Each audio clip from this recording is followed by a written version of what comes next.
Olá pessoal, dando sequência aqui no nosso curso, o tema do vídeo de hoje é sobre campo elétrico. Vocês vão ver que tem muito a ver com o que nós vimos na aula passada, né? Além do nome aí, vocês vão ver que é um assunto que são dois assuntos que estão intimamente ligados, né?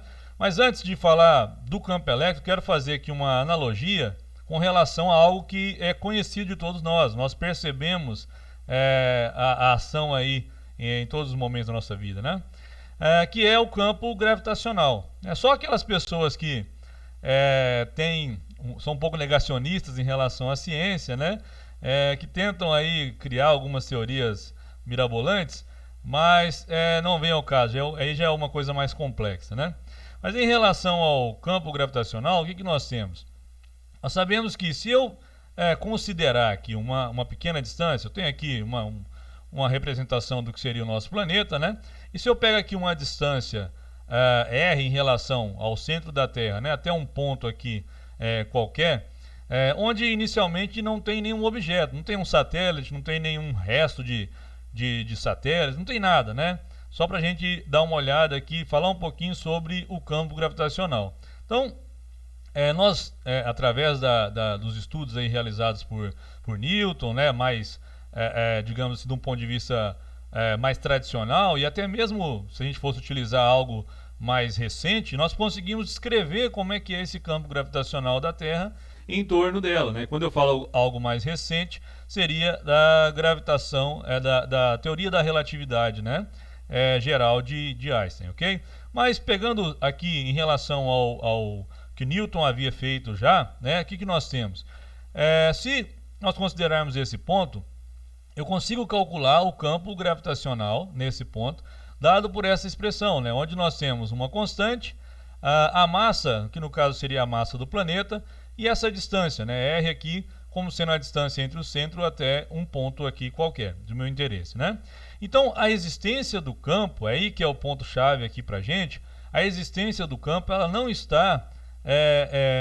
ela não depende de ter ou não um outro objeto. Então, o campo gerado por essa massa, né, no caso aqui considerando o nosso planeta, ele é independente aí de qualquer outro objeto em torno do planeta, né? Então, quando eu tenho um outro objeto, que seja um satélite, ou seja um resto aí de satélite, ou ou a própria Lua, no caso, né, se a gente for analisar aqui do ponto de vista do seu movimento, né, em torno da Terra, ela vai sentir a presença desse campo gravitacional, certo? Então, se eu pego um objeto e coloco ele aqui, né, na posição, na nossa ilustração, obviamente, né, o que eu teria? Esse campo ele vai sentir a presença do campo gravitacional, e devido à interação dessa outra massa aqui, vamos chamar de um mzinho, né, com esse campo gravitacional, nós temos uma força gravitacional, ok?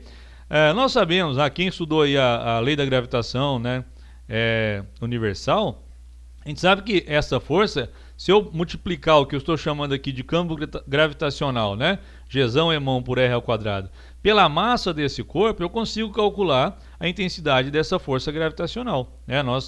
Quem estudou isso aí algum dia vai se lembrar dessa expressão, ok? Mas o ponto-chave aqui para a gente fazer a analogia é que essa massa é como se ela fosse um corpo de prova, né? Verifica a existência do campo gravitacional a partir do momento que eu tenho essa massa aqui na região onde existe um campo gravitacional. Então eu quero que vocês guardem essa informação para a gente fazer uma analogia com o campo elétrico, que é o objetivo aí do nosso estudo, né?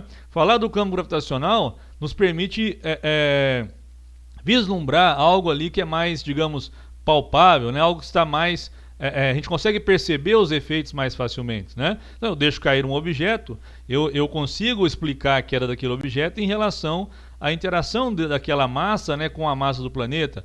Nós sabemos trabalhar muito bem com isso aí desde o início, quando você começa a estudar a física, né? Então, essa analogia ela nos permite então entender melhor como é a questão em relação às cargas elétricas, ok?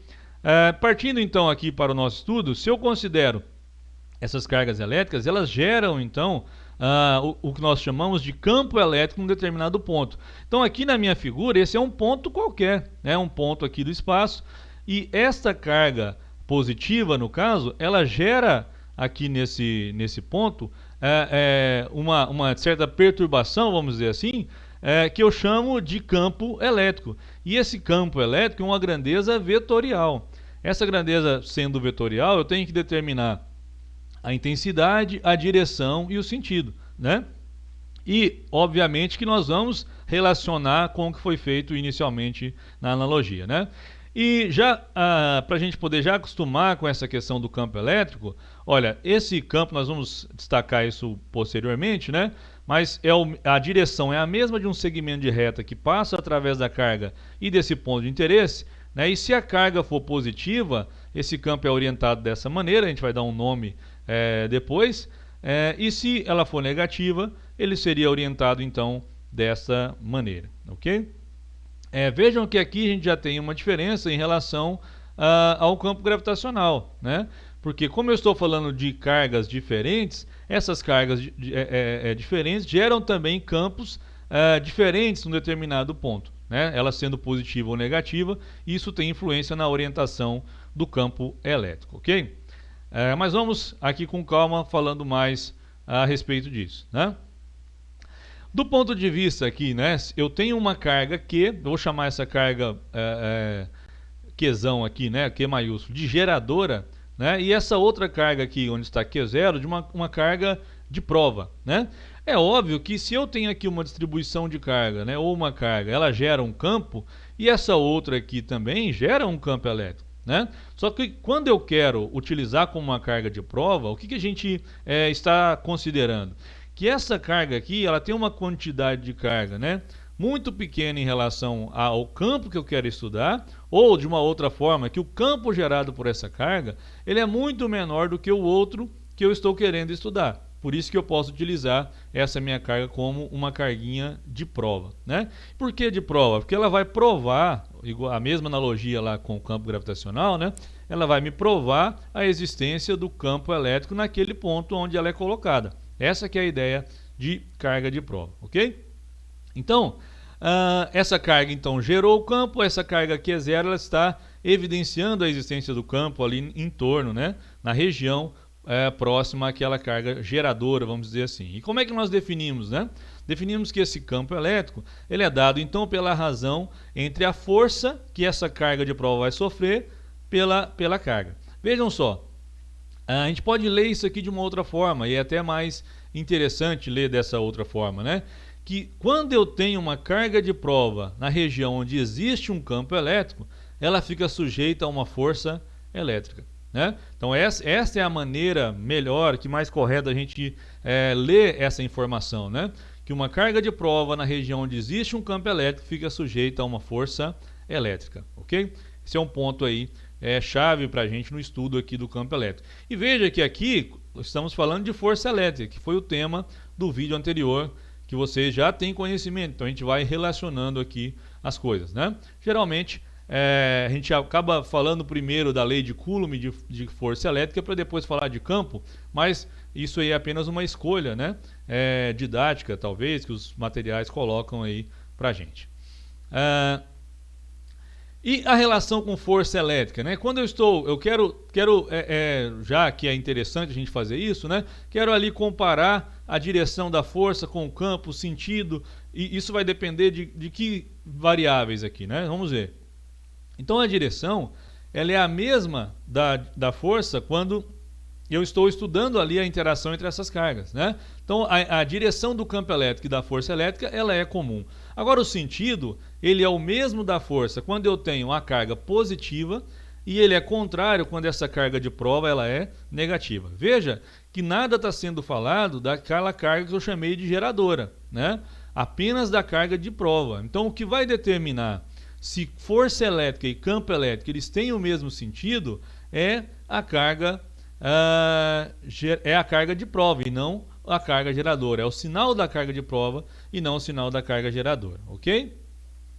Então o que é importante aqui para a gente é o sinal da carga de prova, né? Então vejam só, se ela é positiva, o que vai acontecer? Eu tenho campo elétrico e força elétrica no mesmo sentido. Se ela é negativa, eu tenho campo e força em sentidos opostos. O que dá para a gente ver até do ponto de vista aqui da equação, né? Se eu tenho um menos aqui, eu ficaria com esses dois vetores em sentidos opostos. Então, a gente consegue perceber isso bem aqui a partir dessa equação da definição do campo elétrico. Ok? Então, em relação ao módulo, né, a intensidade, nós vamos ver que a expressãozinha ela leva em consideração o módulo da carga também. Então, vamos seguindo. Né? Nesse caso aqui, veja só, a carguinha de prova é positiva, né? Força e campo tem mesmo sentido. A carguinha de prova é negativa, força e campo têm sentidos opostos. Isso independente do sinal de Q. A gente pode fazer um exercício aqui, né, mental, vamos dizer assim, né?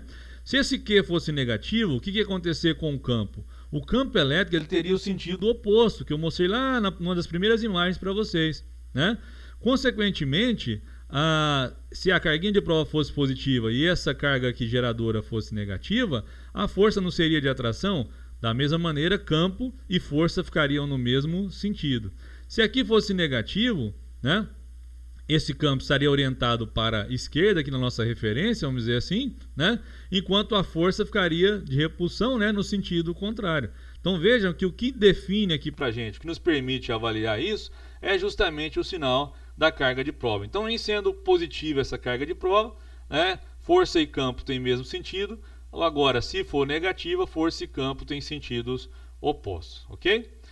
E a intensidade e o módulo é dado por essa expressãozinha, né? Vejam que aqui agora eu não tenho mais a notação vetorial, não tenho as setinhas aqui em cima. Eu estou falando da intensidade, né, do vetor campo elétrico em termos da intensidade do vetor força. Então, força pelo módulo da carga. Aqui o sinal não entra em questão, né? O sinal ele foi importante para a gente determinar aqui o sentido da força do campo elétrico em relação à força elétrica. Beleza? E a unidade, como eu tenho força por carga, né, é Newton por Coulomb. Também é muito comum a gente utilizar, né, volt por metro. Vocês vão entender talvez isso melhor quando a gente falar de diferença de potencial e relacionar a diferença de potencial com o campo elétrico. Aí vocês vão ver essa unidade aparecer aqui naturalmente. Mas a gente já pode ir acostumando que a gente pode pegar algum probleminha aí onde traz a intensidade do campo, né, em volt por metro. Não precisa estranhar isso, né? Também é a unidade aqui dentro do sistema internacional, né? O campo elétrico de uma carga pontiforme, né? Como é que seria isso? Então, suponha que eu tenho aqui uma carguinha pontiforme. A ideia de pontiforme é uma carga onde a gente está considerando, né, como se esse corpo onde ela está, ele tem dimensão muito desprezível quando comparável à distância entre a carga e o ponto de interesse. Por isso que a gente fala que é pontiforme, a ideia de um ponto mesmo, né? Essa carga ela está distribuída ou concentrada num ponto, por isso esse nome. E eu quero estudar qual é o campo gerado por essa carga num ponto ali, por exemplo, num ponto P, como está nessa figura. O que nós temos, né? Já sabemos calcular isso aí, né? O campo elétrico, força pela carga de prova.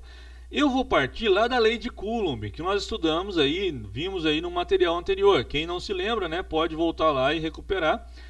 Onde eu tenho a interação entre essas carguinhas, né? A força entre essas duas cargas dadas pela lei de Coulomb. Que carga, né? Essa carga aqui que está gerando e uma carga de prova que eu vou colocar aqui no ponto P, certo? E essa carga de prova ela tem o módulo da carga dela é dado por Q0. Partindo lá da lei de Coulomb, o que nós temos? A força dada pelo produto da carga, né, pela carga de prova, o módulo da carga geradora pelo módulo da carga de prova, pela distância ao quadrado. Então, estou chamando de R essa distância entre a carga Q e a carga de prova que seria colocada aqui então no ponto P, né? Nós podemos então simplificar essa relação, o que é comum, Q0 e Q0, né?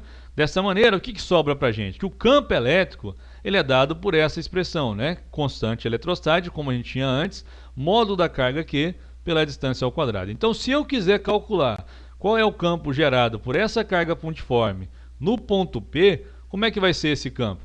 Eu posso calcular, deixando claro que isso aqui só vale, né, para a carga pontiforme, naquele ponto. Então, essa carga Q, considerando uma carga pontiforme, gera um campo no ponto P. Como é que eu posso calcular esse campo?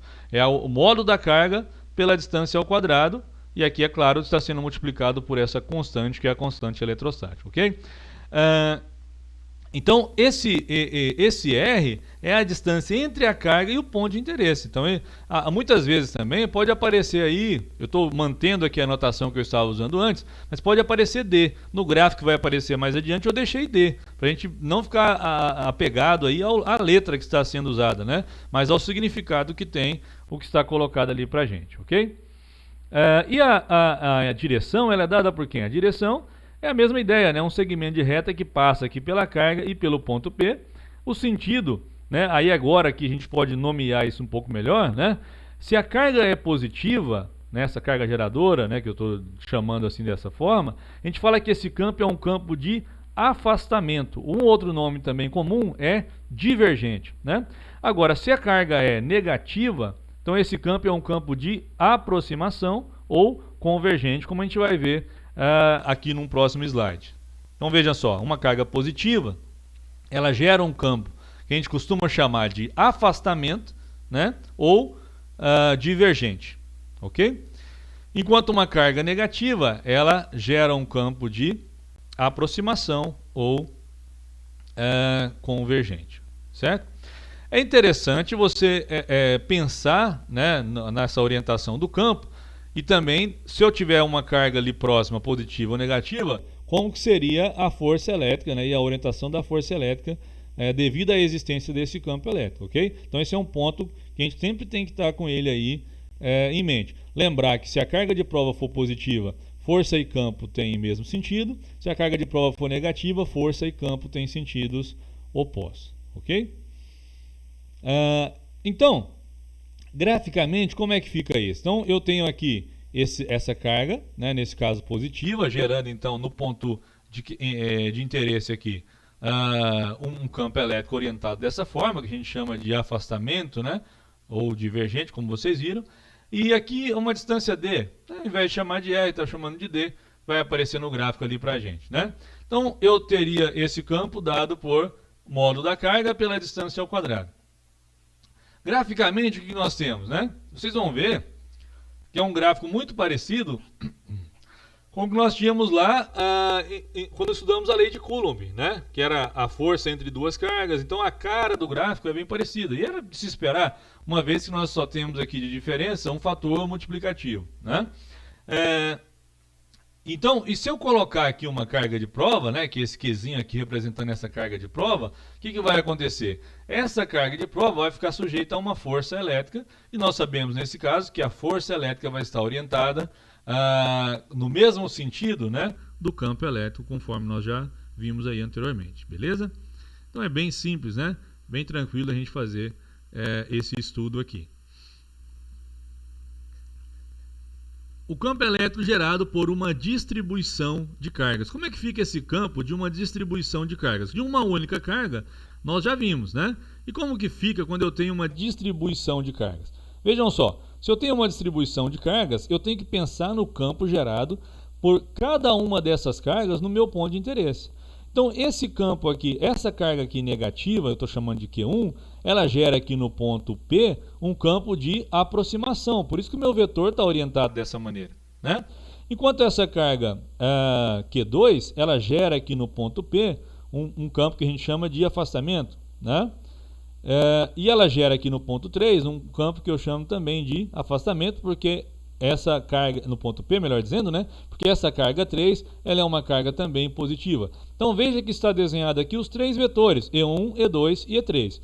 Se eu quero saber o vetor campo elétrico resultante no ponto P, no ponto de interesse, o que eu tenho que fazer? Somar esses vetores. Então aqui é uma soma vetorial. Então para que eu encontre, né, para que eu calcule esse campo elétrico resultante, eu preciso executar aqui uma soma vetorial, ok? Então, isso é diferente, né? Bem diferente de uma soma algébrica. Então, não é apenas você pegar os valores aqui e somar, né? Não é pegar aqui a intensidade do campo E1 é X, do E2 é Y e o do outro é Z, então eu vou somar XY mais Z me dá o resultante. Não, é uma soma vetorial. Então, eu preciso levar em consideração a orientação desses vetores. Então, estamos falando de grandeza vetorial. Quando nós estudamos lá a força, a lei de Coulomb, né? Considerando mais de duas cargas, você poderia ter vetores ali também orientados de diversas formas, né? E a maneira de você resolver encontrar aquela força resultante sobre uma determinada carga, era também fazendo o quê? Uma soma vetorial, ok? E talvez seja interessante a gente recordar como a gente trabalha com esses vetores. Então eu coloquei aqui para a gente algumas situações importantes, né? Recordando porque são coisas que vocês já viram há muito tempo. Estou colocando aqui vetores quaisquer, né? A, B e S como sendo o vetor soma. Neste caso aqui, nós temos dois vetores no mesmo sentido, o que já está implícito, né? Que eles têm a mesma direção, né? Nesse caso, para a gente encontrar o vetor soma, basta somar o módulo do vetor A mais o módulo do vetor B, ok? Então é bem simples da gente trabalhar com essa questão. Então, para esse caso aí, onde nós temos dois vetores no mesmo sentido, basta a gente fazer uma soma simples dos módulos desses dois vetores. No caso que eu tenho um vetor, vetores aqui, em sentidos opostos, o que também está implícito que eles têm a mesma direção, só que com sentidos opostos, é como se eu tivesse o vetor menos B, ele tem a mesma direção, só que no sentido oposto. Então, quando eu somo A mais menos B, é a mesma coisa de falar de uma subtração de vetores, Dessa maneira, o meu vetor soma, ele tem módulo A menos B. Aqui, como o A é o maior, ele define qual vai ser a orientação também do meu vetor resultante. Então, o vetor soma, o módulo dele é dado pelo módulo do vetor A menos o módulo do vetor B, ok? E quando esses vetores são perpendiculares entre si, a gente cai no teorema de Pitágoras, Então, para eu encontrar o módulo do vetor soma aqui, do vetor resultante, aí se aplica a cada caso, campo elétrico, força elétrica, o que a gente estiver estudando, aqui eu estou pegando o mais geral, basta você então aplicar o teorema de Pitágoras, considerando aqui o vetor A e o vetor B como sendo os catetos e o vetor soma, o vetor resultante, como sendo a hipotenusa, certo? E a gente obtém então dessa maneira. Só recordando, com certeza vocês já trabalharam muito com isso.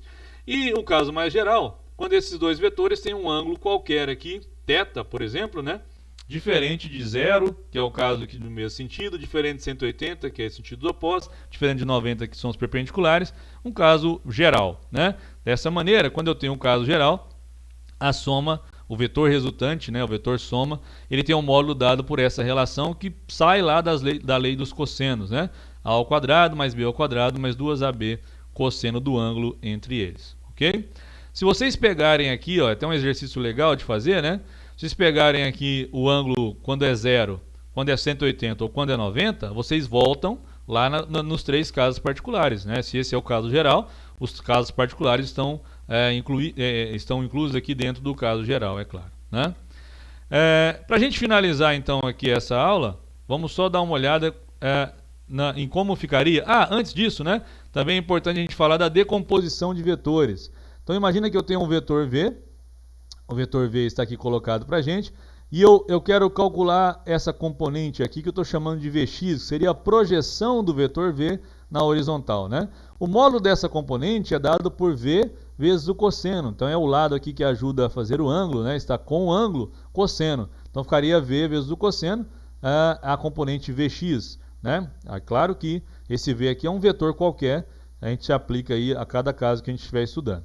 E a componente na vertical aqui, que eu estou chamando de VY, seria dado então por V vezes o seno, o lado oposto ao ângulo. Se eu desenhar ele aqui do outro lado, de vetores a gente tem essa liberdade, ficaria V vezes o seno. O seno desse ângulo seria VY sobre V, isolando então o VY é V vezes o seno, que é outra coisa aí que deve ser também do conhecimento de vocês, ok?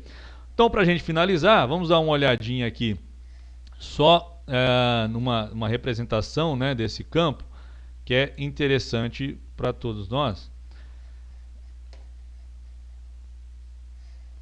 Se a gente pegar aqui isso, Olha, então, suponha que eu tenha aqui uma carga positiva num determinado ponto, e essa seria a orientação, a cara do campo, como nós já vimos ali, uma carga positiva, gerando aí um campo divergente, ou de afastamento, como a gente chamou, ok? Se a gente pega uma outra carga positiva e coloca aqui alinhada com ela, o que, que vai acontecer? Vejam só. Olha só como as linhas se orientam, né? Depois eu vou trabalhar na próxima aula com vocês o conceito de linhas de força, mas eu vou partir inclusive dessa imagem, já tenho isso aqui em mente. Vejam só, se a gente tentar medir aqui, nesse caso ele me dá a diferença de potencial, né? Vocês vão analisar uma questão aqui que existe uma certa diferença aqui nesse miolo, aqui nesse meio aqui, nessa região entre as duas cargas, ok? Mas deixa isso para uma outra hora. Vamos pegar esse sensor aqui, é mais importante. Qualquer lugar que eu colocar esse sensorzinho aqui, ele vai me dar a intensidade do campo. Se eu colocar exatamente no meio aqui dessas duas cargas positivas, esse campo é nulo, né? Por quê? Porque se eu estudar o campo gerado por essa carga nesse ponto, né? Ele estaria orientado aqui, vamos supor, na minha referência para a direita, né? O outro estaria no sentido oposto, só que como eu estou pegando a uma mesma distância das duas cargas e elas aqui têm mesmo módulo também, o campo resultante seria zero, por quê? Porque os dois vetores têm mesma direção, mesma intensidade, né? O vetor campo elétrico, obviamente, e sentidos opostos, ok? Agora, quando eu pego em qualquer outro ponto, aí não, aí esse sensor ele está me dando o campo elétrico resultante devido à presença dessas duas cargas, né? O que muda, se a gente trocar agora, ao invés de uma carga aqui positiva, eu pego uma carga negativa e coloco aqui alinhada, né? Isso é o que a gente chama de um dipolo, ok? É claro que agora, esse campo aqui, ele não é nulo nesse ponto, né? E veja que a orientação dele obedece àquilo que a gente colocou durante a aula, né? Se a carga é positiva, o campo é de afastamento, se ela é negativa, o campo é de aproximação, e aqui o que ele está me mostrando é justamente o campo resultante devido à presença dessas duas cargas aqui, ok? Eu poderia escolher qualquer posição e verificar como é que é a orientação do campo, né? Vejam só como que esse campo está orientado em cada região próxima a essas cargas, né? Então esse sensorzinho nos permite avaliar. E aqui nós estamos falando de campo elétrico, né? Deixando bem claro que é o que é importante para nós nesse momento, ok? Só para a gente explorar aqui algo também que é interessante, né? Dentro do que eu já havia falado, olha a diferença quando eu tenho apenas uma carga negativa em relação à orientação do campo. A gente já tinha feito para positiva, né? E a negativa também para completar aqui, né? Tudo que a gente precisa ver com vocês, ok? Então, pessoal, o motivo, né, a aula de hoje era sobre campo elétrico, espero que vocês tenham compreendido. Teremos um outro vídeo ainda sobre campo elétrico, onde eu vou explorar o que está faltando, né, as linhas de força ou linhas de campo nos ajudam também a representar e verificar como que cargas elétricas, né, elas se comportam na região onde existe um campo elétrico. E então, nesse próximo vídeo a gente complementa aqui, mas eu espero que vocês tenham entendido tudo o que eu quis passar para vocês nesse material. Ok? Então, até o próximo vídeo.